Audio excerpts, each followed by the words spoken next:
exemplo, nós não poderíamos celebrar o casamento como nós celebramos.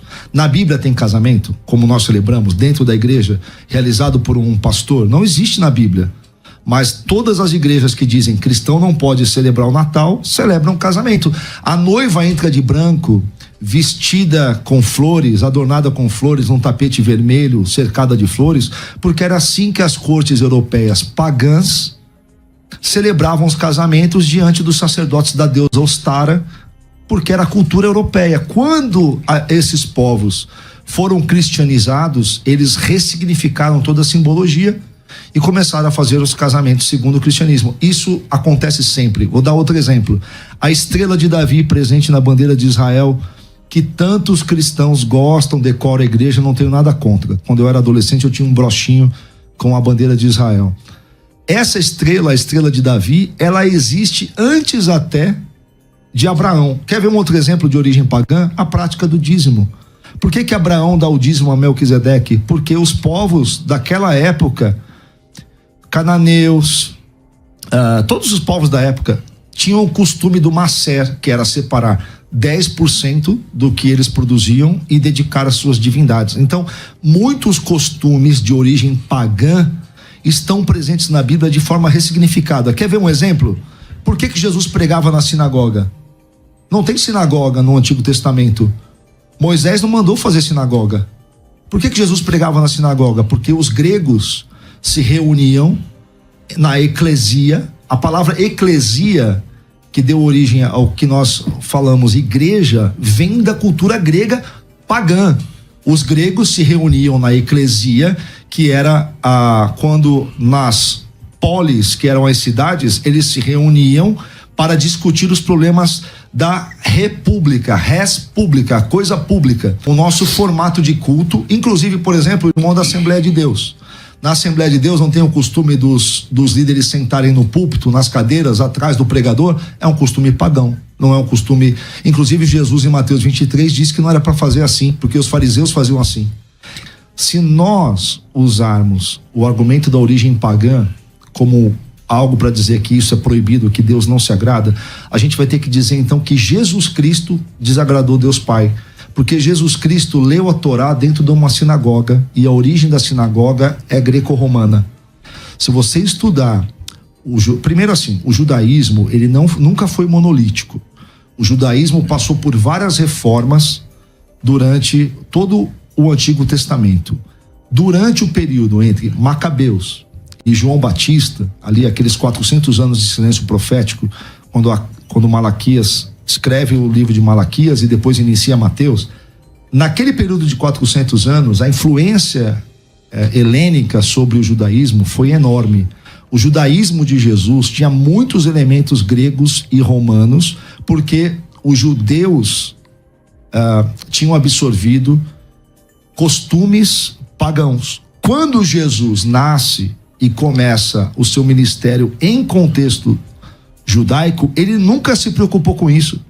Jesus nunca chegou para um judeu e disse assim: vocês não poderiam estar lendo a Torá numa sinagoga porque isso tem origem pagã. Jesus nunca se preocupou com isso, porque Jesus ensinou os seus discípulos e ensinou os apóstolos que quando eles fossem enviados, ele disse: eu vou enviar vocês no meio de lobos. Vocês vão para outros povos, vocês vão para outras nações, Jerusalém, Judeia, Samaria, até os confins da terra. Então Jesus disse: vocês vão ser o sal da terra e a luz do mundo. Quando os apóstolos começam a espalhar o evangelho, o que nós vemos na história da igreja? Que tudo aquilo que era pagão, presente nas culturas onde o cristianismo ia se infiltrando, iam ganhando uma ressignificação simbólica, e os elementos da cultura começavam a se tornar elementos cristãos ressignificados. Não pode mais ir em casamento, não pode mais ir em aniversário de pastor, de ninguém da igreja, não pode mais congregar no sistema greco-romano, que é o nosso modelo hoje. Que o modelo que nós congregamos hoje, todos sentados, alguém falando e todos ouvindo, também não existe no Antigo Testamento, porque o culto do Antigo Testamento era outro. Esse elemento é um elemento que vem da cultura greco-romana, que foi absorvido pelo judaísmo, ressignificado, salgado, deu origem à sinagoga, que foi copiada pelos apóstolos e é o nosso formato hoje de eclesia, de igreja, que tem origem grega. Eu chego no senhor e falo assim, pastor, minha família tá lá reunida com peru, sei lá, as coisas lá de Natal que tem hoje. E estão me chamando para ir lá falar. Então eu não vou? Vai lá. Aí, certeza. E aí eu posso, o senhor concorda nisso? Concordo. O senhor iria falar? Sim, com certeza. Então, mas aí não é celebrar? Não, peraí. Porque lá vai ter árvore de Natal, lá vai ter árvore de Natal, as crianças vão trocar presente, não sei o que lá, e eu vou lá falar. Não, mas eu vou falar o quê? O que eu vou falar lá? Eu vou ir lá explicar a realidade dentro do contexto histórico, na veracidade histórica do cristianismo. Simplesmente isso, mas não vou proibir deles. Aí já é uma questão que conhecereis a verdade vos libertará. A igreja precisa tomar para que não acaba se tornando igual ao mundo, porque, como bem foi dito aqui, vós sois o sal da terra. Então a gente precisa ser a diferença, porque o ímpio, uma vez que a gente está ali se igualando em tudo, beleza, bacana, a gente a gente está inserido, nós estamos inseridos dentro de um calendário, não tem como escapar disso, dentro de uma cultura, não tem como escapar disso, bacana.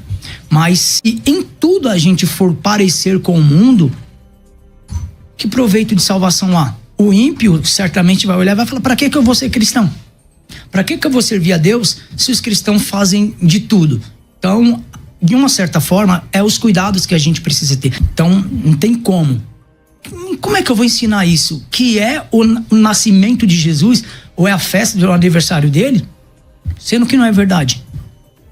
Nós podemos dizer assim, olha, nessa data nós celebramos o nascimento de Jesus por essa questão, coisa natural. Como eu falei, não tem como você respeitar todas as datas da Bíblia em todos os países, por isso que a nossa